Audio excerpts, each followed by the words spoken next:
সুপ্রিয় স্টুডেন্ট, আপনাদের প্রত্যেককে ওয়েলকাম আমার YouTube channel A to Z learning জোনে। এবং যারা নতুন আসছেন আমার চ্যানেলটিতে তাদের কাছে রিকোয়েস্ট রইল অবশ্যই চ্যানেলটিকে সাবস্ক্রাইব রাখতে ভুলবেন না, এবং যদি ভিডিও ভালো লাগে অবশ্যই লাইক শেয়ার করবেন। দেখুন, আজকের ভিডিওতে কয়েকটা গুরুত্বপূর্ণ বিষয় নিয়ে আমি আলোচনা করব।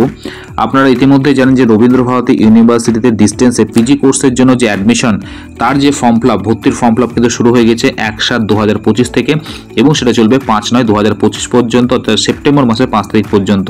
এবং আমরা প্রত্যেকে জানি যে গত বছরের যেমন ডেট এক্সটেন্ড করেছিল, অর্থাৎ ডেট যেমন বাড়িয়েছিল, এবছরে কিন্তু ডেট বাড়াবে, এবং সেটা পরের বিষয়। যে বিষয়টা নিয়ে আজকে আমি আলোচনা করব, আপনারা প্রত্যেকে জানেন যে অফিসিয়াল ওয়েবসাইটে কিন্তু একটা প্রসপেক্টাস আপনাদের দিয়েছে, অর্থাৎ সেই প্রসপেক্টাসে কিন্তু সমস্ত কিছু বিস্তারিত উল্লেখ করা আছে, কিভাবে আপনারা ফর্ম ফিল আপ করবেন, কী কী সাবজেক্ট আছে, কী কী আপনার সাবজেক্টের কী কী পেপার আছে, সমস্ত বিষয়, এবং সেটা কোর্স ফিস কত, সমস্ত কিন্তু প্রসপেক্টাসে দেওয়া আছে।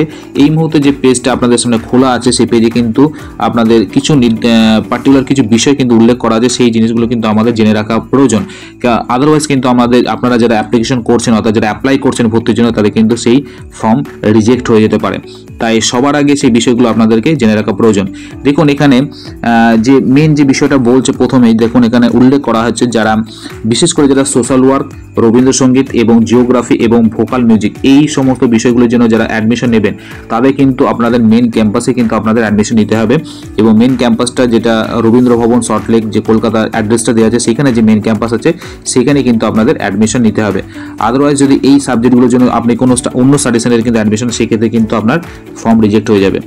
এর পরের বিষয়টা আসা যাক, সেটা হচ্ছে যে ভেরিফিকেশন। দেখুন, আপনারা ফর্ম ফিল আপ করছেন, এই ফর্ম ফিল আপ করা মানে কিন্তু আপনাদের অ্যাডমিশন হয়ে গেল না। প্রথম যে কাজটা আপনাদের করতে হবে ভেরিফিকেশন। উইদাউট ভেরিফিকেশন কিন্তু আপনাদের অ্যাডমিশন হচ্ছে না। অ্যাডমিশনটা তখনই কনফার্ম হবে যখন আপনাদের ভেরিফিকেশন হয়ে যাবে, এবং ভেরিফিকেশন করাতে হবে নির্দিষ্ট সেই স্টাডি সেন্টার যেখানে আপনি অ্যাডমিশন নিচ্ছেন। দেখুন, এখানে একটা লাইন লেখা আছে, admission of the candidate will be confirm after through verification of the original testimonial like admit card, marksheet, grade card, certificates to be proceed at the respective learner support centre. অর্থাৎ যে study সেন্টারে আপনি admission নিতে চলেছেন, সেখানে কিন্তু এই যে জিনিসগুলো আপনারা ভর্তি হওয়ার সময় বা ফর্ম ফিল আপ করার সময় যে প্রোভাইড করছেন, সেগুলো কিন্তু অরিজিনাল টেস্টিমোনিয়াল কিন্তু আপনাদেরকে শো করাতে হবে কোথায়, সেই স্টাডি সেন্টারগুলোকে যেখানে আপনারা অ্যাডমিশন নিচ্ছেন। অর্থাৎ সেই স্টাডি সেন্টার যখন আপনার যে জিনিসগুলো আপনি এখানে সাবমিট করছেন, সেগুলোর সাথে যখন ভেরিফাই করে যদি দেখে ঠিকঠাক আছে, তবে কিন্তু আপনাদের অ্যাডমিশনটা হবে।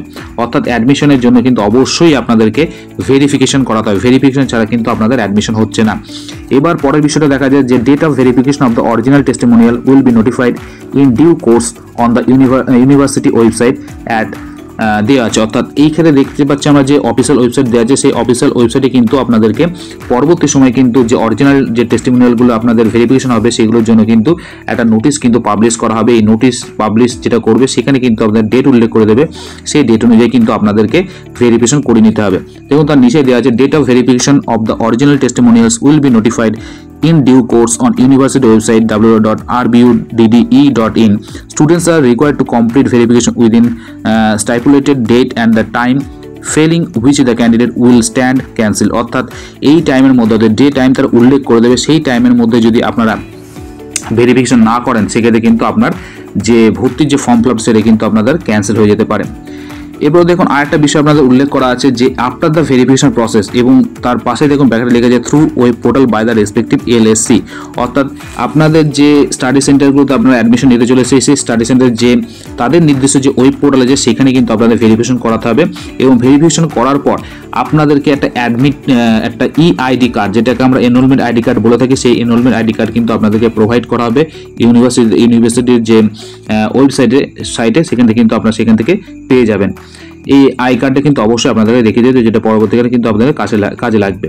এবার আরেকটা গুরুত্বপূর্ণ বিষয় আপনাদের বলে রাখি, যারা অ্যাডমিশন নিতে চলেছেন, আপনাদের কিন্তু কোনো মাইগ্রেশন লাগবে না। অর্থাৎ যারা আদার ইউনিভার্সিটি থেকে যারা আসছেন, অন্য ইউনিভার্সিটি থেকে, তাদের কিন্তু কোনো মাইগ্রেশন কিন্তু লাগবে না আরবিউতে ভর্তি হওয়ার জন্য। যখন ভর্তির জন্য অ্যাপ্লাই করবেন বা ভর্তির জন্য যখন ফর্ম ফিল আপ করবেন অনলাইনে, তখন দেখে শুনে ঠিকঠাক করে কিন্তু ফর্ম ফিল আপ করবেন, কোনো ভুলভ্রান্তি করবেন না। এবং যে ডকুমেন্টসগুলো আপনারা আপলোড করবেন, অবশ্যই সেই ডকুমেন্টসগুলো কিন্তু অরিজিনাল কপি যেন আপনাদের কাছে থাকে যখন যখন ভেরিফিকেশন হবে তখন কিন্তু সেটার সাথে ট্যালি করা হবে, অর্থাৎ সেটার সাথে কিন্তু চেক করা হবে যে ডকুমেন্টসগুলো আপনি আপলোড করেছেন। আজকের এই বিষয়টা আপনাদের জানানো ছিল যে ভেরিফিকেশন ছাড়া কিন্তু আপনাদের অ্যাডমিশন হচ্ছে না, তাই অবশ্যই কিন্তু আপনাদের যখন ভেরিফিকেশন প্রক্রিয়া শুরু হবে সেটা আপনাদের জানানো হবে এবং অফিসিয়াল ওয়েবসাইটে কিন্তু তার জন্য বিজ্ঞপ্তিও প্রকাশ করা হবে। তাই যারা নতুন আসেন আমার চ্যানেলটিতে অবশ্যই চ্যানেলটিকে সাবস্ক্রাইব রাখতে ভুলবেন না এবং ভালো লাগলে অবশ্যই লাইক শেয়ার তো করবেন, পাশে থাকবেন এবং সাথে থাকবেন। প্রত্যেকে সুস্থ থাকুন, ভালো থাকুন, বাই।